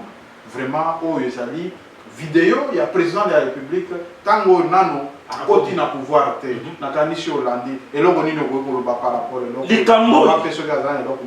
likambo le président azo déplorer awa azaki na raison c'est parce qu'on l'avait bloqué mais ayeba te ke ezape na opposant oya tikali ndenge ye pas azalaki opposant soki mutu a décalé marche ndenge ngobila décalaki marche lui en tant que président azana ba service de renseignement abenga ngobila yebisi laisser ces gens là marcher ils ont droit na bango parce que bango pe batambolaki pour l'avancement du pays. Voilà. Mais ce cas ça l'hypocrisie, c'est-à-dire que les hommes mutuazo soutenir bêtises ou salamaki les 15 ans. Mais l'homme de Dieu. Ce sont des bêtises. Vraiment maman pour côté peu malové pas maman quelque part na audio yo qui les ali vidéo au bande coupé ba kolamba au ba meka coupé sa biso moi makanisi au bangate émission de procéder en moi en deux parties parce que ça émission to ko sanitaire donc to qui déjà molai maman par rapport à vidéo où tu komona awa réaction no ezali. En tout cas, réaction là nga ezaka que au monde eza nécessairement baloba soki nano ba talisio mbongo te koloba te ke oyiba te wana eza nécessairement monde donc koloba te ke nga na boyiba te non il faut nano bachana mbongo batala soki batala si réellement vous êtes vraiment un homme vraiment responsable. Oui. Donc cela veut dire maintenant président de Toto la président en tout cas aza auti na ba combat ndenge moko na Martin Fayulu ndenge pasteur auti loba donc bato baza tout autour ya président ba sunga président parce que jamais na mboka opposition ko kozanga opposition eza lokola exemple ka biblique na pesa ya Anna Penina soki Penina banaye ko loba trop te Anna ngazo na séréité. Donc Penina oloba mingi ansko oluka nzambe.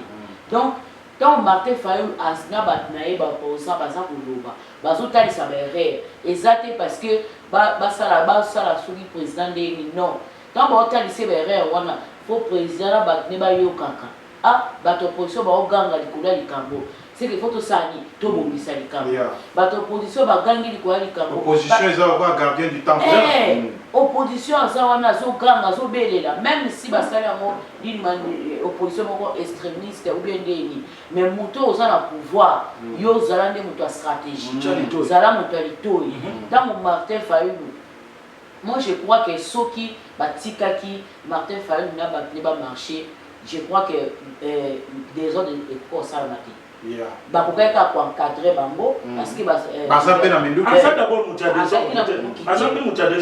donc gouverneur Ngobila Saki déjà informé tout ça na système il y a information informa qui est déjà fallait seulement la police est encadrée et puis moi na obambala sima même si Martin Fayulu a saigné marche pour moi étant que peuple on a ça soutenir peu vision il y a chef de l'État l'autorité en place batika bango ba marché batika bango ba accepter contradiction ba accepter ba contradiction ba accepter ba reprocher bango ba accepter et puis ça bango ma casse yo bon ça parce que bazana na bilan mo faut ba présenter par peuple mais maman pour ne pas vous interrompre il faut ba ça très bien s'il vous plaît par rapport il y a ba marche et les cas qui moi ba répression makambo ebele marche au monde en ndeni parce que tu constater qu'il y a pas eu mort d'homme malgré que bagazé bateau et l'autre autorité nika o basimbi Martin Fayulu odi basimbi mais abimi sans sauf na bosimba wana et l'autre nini positif faut remarquer la marche là.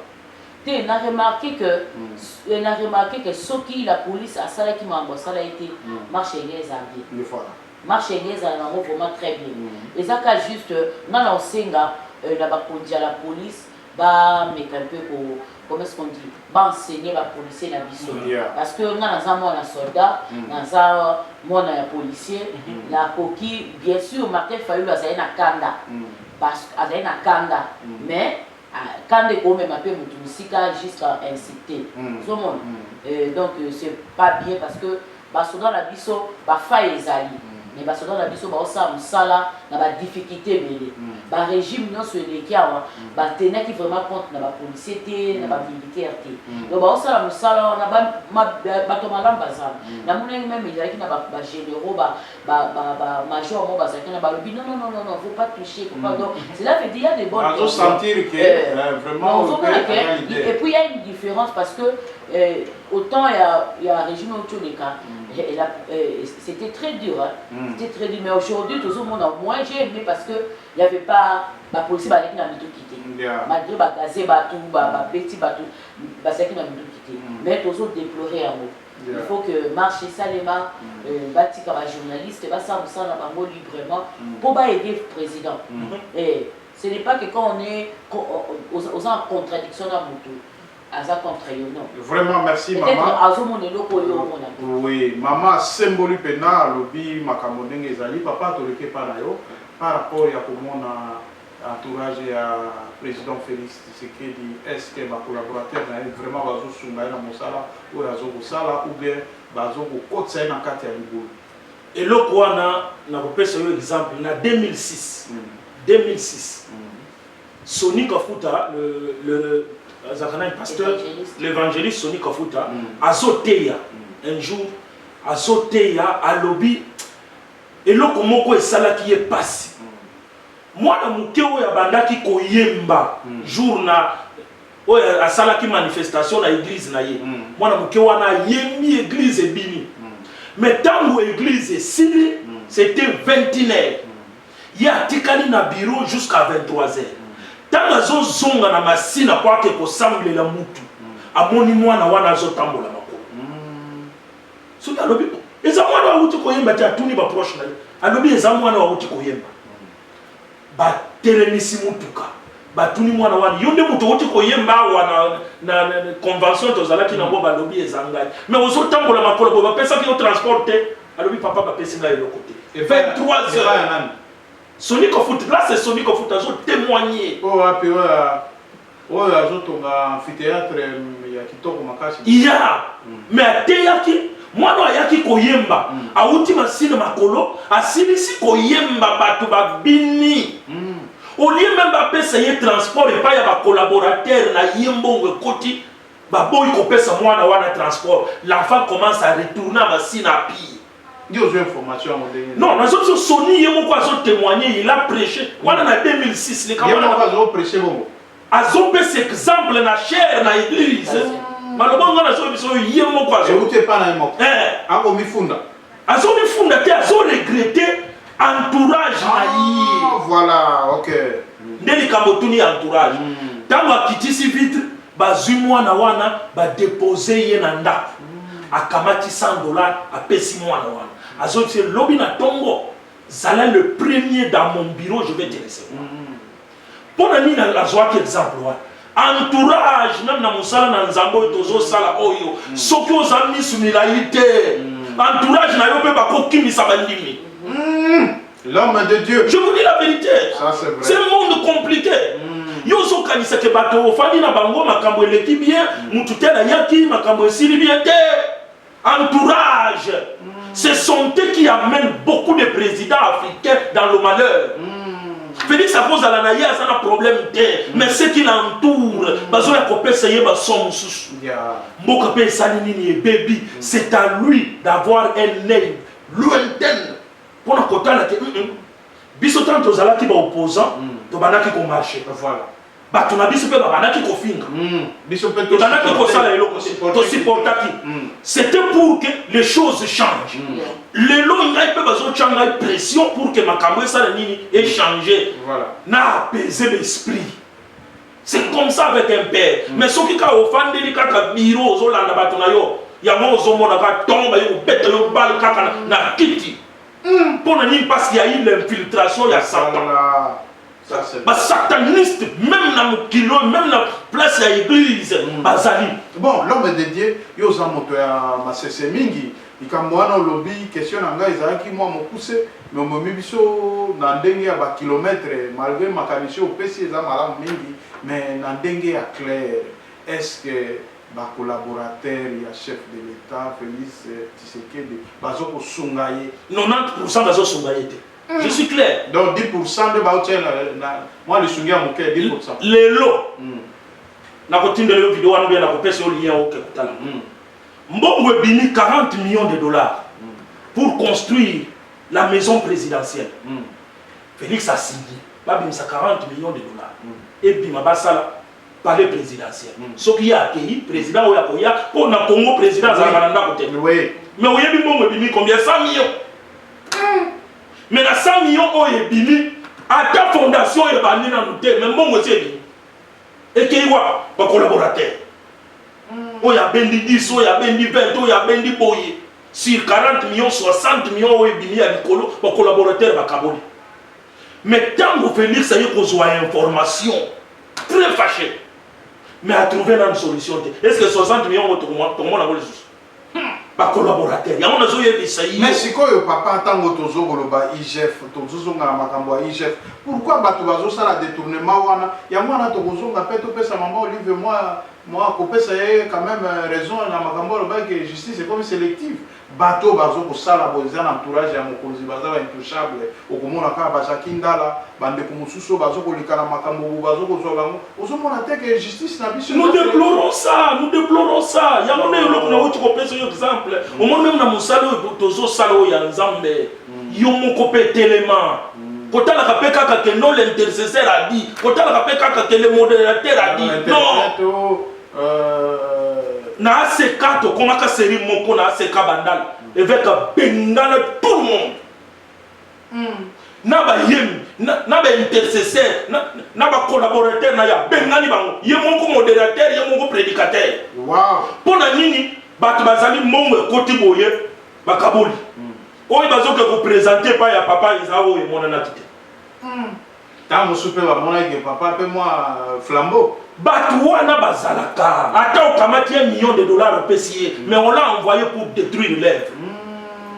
Batu wana bazalaka même la présidence bazali lokoso il y a des fausses communes partout yo mona Kabila ke ko bomo mutu jamais o mona Kabila simi mundu ka bani ko bomo bani non c'était des collaborateurs c'est à vous maintenant le chef d'être vigilant. Ce qu'on soit vigilant, Batouana Bakoti Kalion Koui. Donc, il y a CP. Ndema Kamo et Kabila Lelo, Ndema Kampe Kolanda Félix, s'il n'est pas sage. Voilà. Vraiment, Namoni, Oizaki, moi, essaye, il y a solo la makambo ya politique, mais Namoni que pasteur Onésime Azali Moto, il y a tout terrain.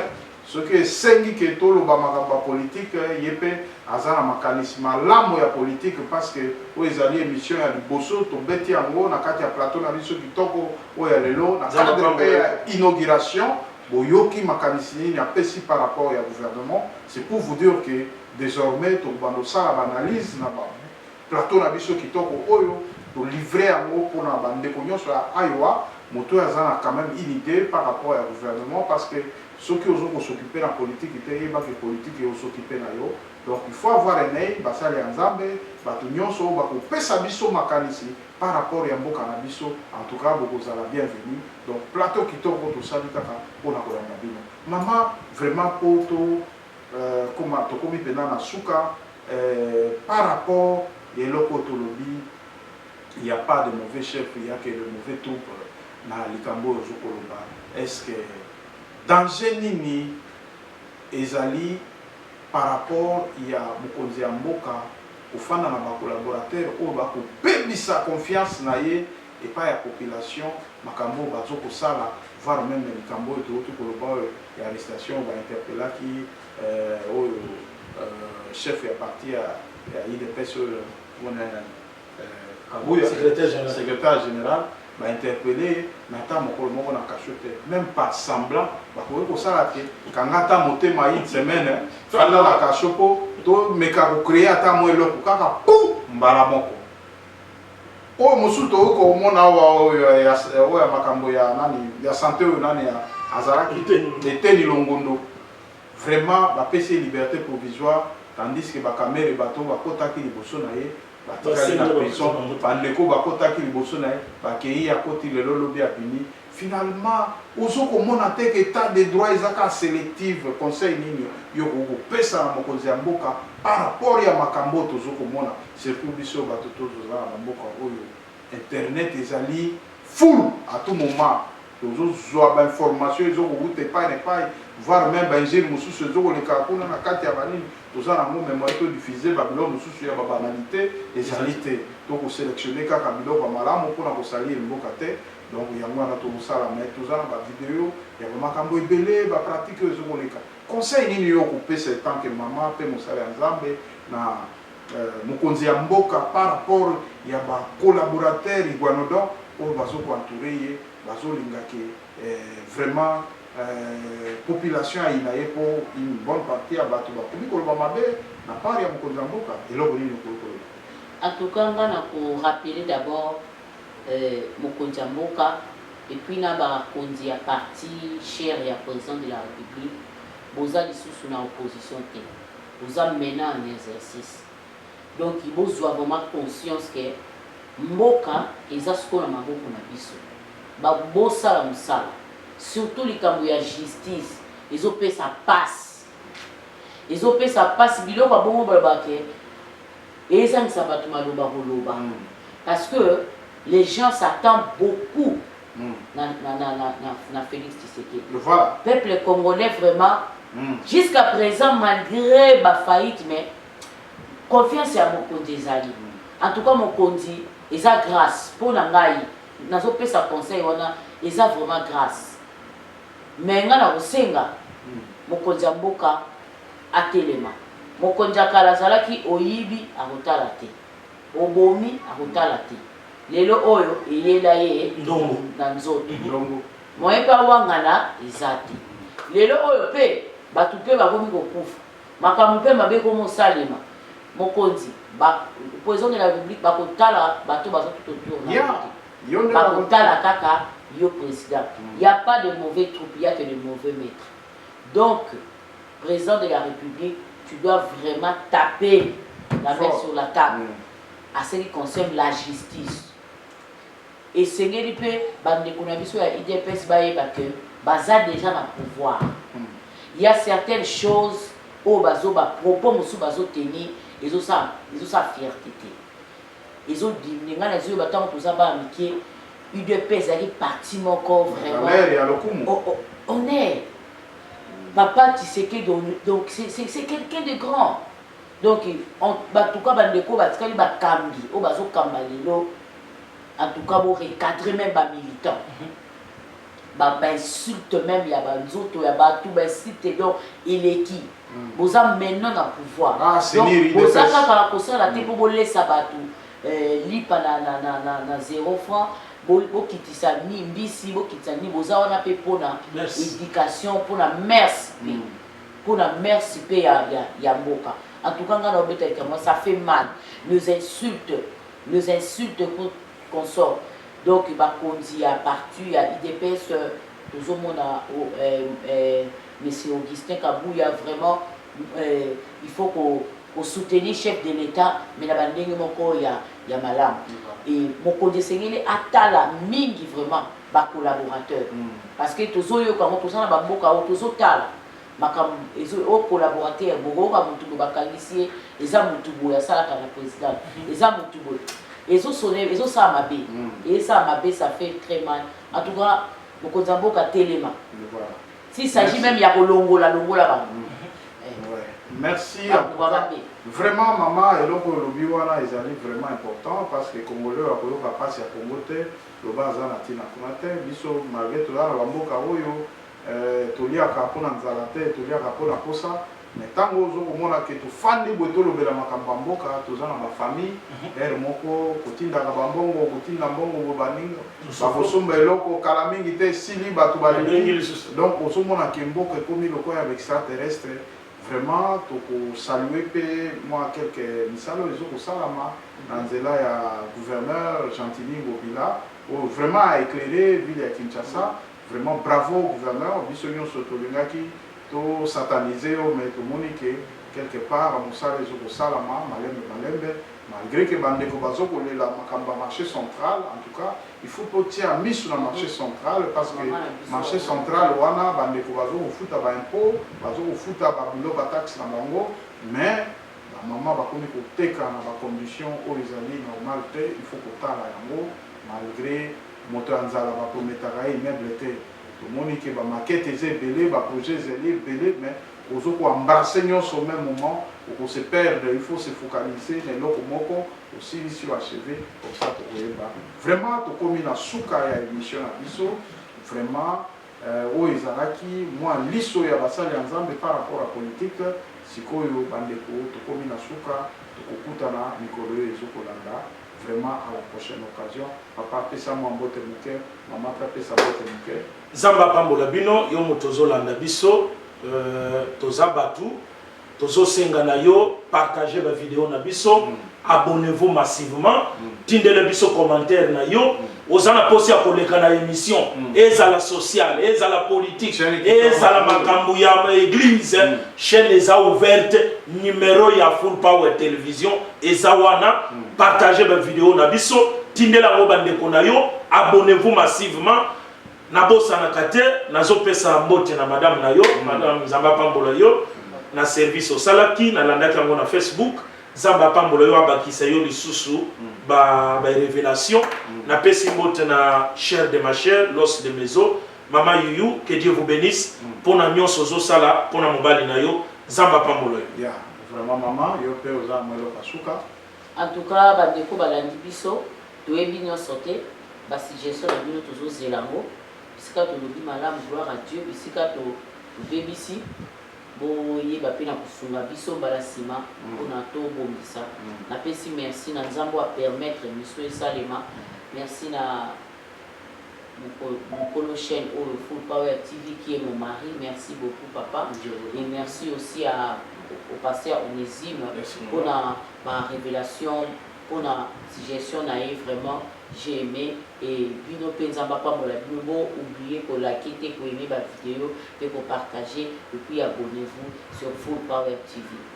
Vous ne serez jamais déçus. Ok, vraiment mes chers amis, tokomi na suka ya émission vraiment nga na pesi bino mbote babone na nyonso ya Full Power TV wana na yebi que vous avez payé misusu babenga kabiso na kampo Asie misusu ba benga biso na bamboka misusu na Chine, Inde. Tu yebi koloba indien te mais muta ubengo chan. Bon, moyen pour répondre était tout kaka, mais nous vous aimons en tout cas, de bonnes choses. Bye, à la prochaine. Merci papa.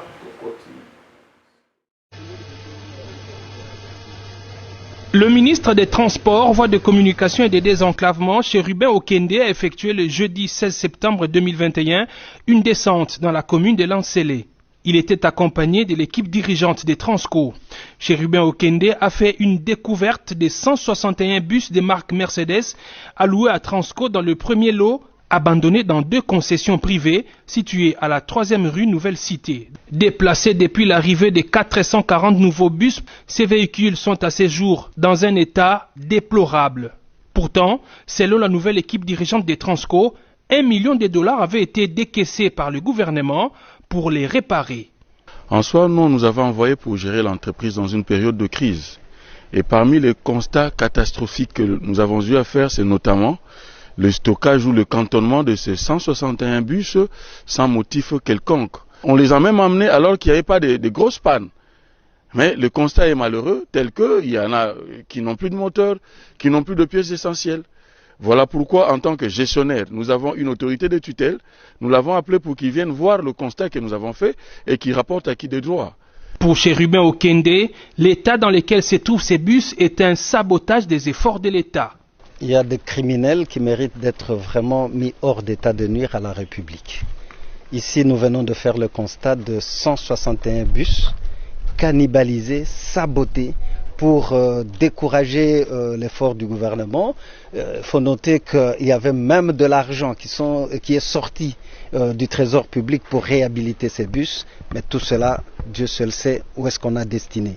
Voilà pourquoi nous sommes très déterminés à établir les responsabilités pour que ceux qui seront coupables, reconnus coupables, répondent de leurs actes devant les juridictions. On ne peut plus continuer à saboter l'action du gouvernement, l'action de l'État, en restant de notre côté indifférents. Donc voilà, c'est avec beaucoup d'amertume que nous venons, le vice-ministre et moi-même, de constater ce gâchis. Et en suivant les orientations du chef de l'État, nous devons tout faire pour mettre tous ceux qui nuisent à l'épanouissement de la République hors d'état de nuire. À son retour, Chérubin Okende s'est rendu à la Direction générale des Transco. Ici, le ministre a visité au total 43 bus Mercedes réparés par la nouvelle équipe dirigeante, dont une partie sert déjà au transport urbain. Le ministre a également procédé à la remise symbolique des nouvelles tenues de travail acquises par les nouveaux dirigeants pour les techniciens. Le ministre a, avant de quitter les installations des Transco, exhorté les agents à un travail responsable.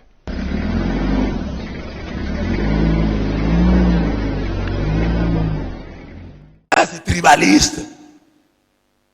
Avant de lutter pour ou contre la congolité, je suis dans l'actualité. Avant de lutter pour, parce qu'il y en a qui sont pour la congolité, d'autres sont contre la congolité. Alors, avant de lutter pour ou contre la congolité, luttons d'abord contre la katanganité, la kasaïté, la bandunduité, la bakonguité, la tétélalaïté. Luttons d'abord contre ces choses-là. Parce que, est-ce qu'aujourd'hui, au Congo, à part les grands, même les grands centres, est-ce que tu peux être à l'aise et te sentir chez toi dans toutes les provinces? Où il y a des provinces où tu vas sentir que tu es... On te fait sentir que tu es étranger sur ta propre terre. Nous parlons de la congolité. Est-ce que tu arrives à Kisangani, tu es Kasaï, tu te sentiras chez toi? Tu arrives à Goma, tu te sentiras chez toi. Tu viens de Goma, tu vas à Lubumbashi, tu vas te sentir chez toi. Tu es Louchois, tu te retrouves à Kananga, tu vas te sentir chez toi. Ou on va te faire sentir que tu es un étranger. Alors, avant de parler de la congolité, luttons d'abord contre nos idiosyncrasies meurtrières. Nos particularités là, il y a des particularités, mais qui devraient être enrichissantes. Les idiosyncrasies doivent être enrichissantes. Mais nos idiosyncrasies à nous sont appauvrissantes et meurtrières. Luttons contre elles. Et c'est le moment d'y travailler pour rendre la congolité plus attrayante. Pour cela, nous avons besoin d'avoir partout des chrétiens congolais qui, à leur risque et péril, vont à contre-courant du tribalisme de leurs frères. Être martyr aujourd'hui, c'est ça. Que tu ailles à contre-courant du tribalisme de tes frères. Quand tu te retrouves dans un groupe de Baluba qui injurie les Bakongo, les Baswahili, entre guillemets, toi sois le Moulouba qui dit non, ça c'est pas bien. Vous allez détruire la nation avec ça.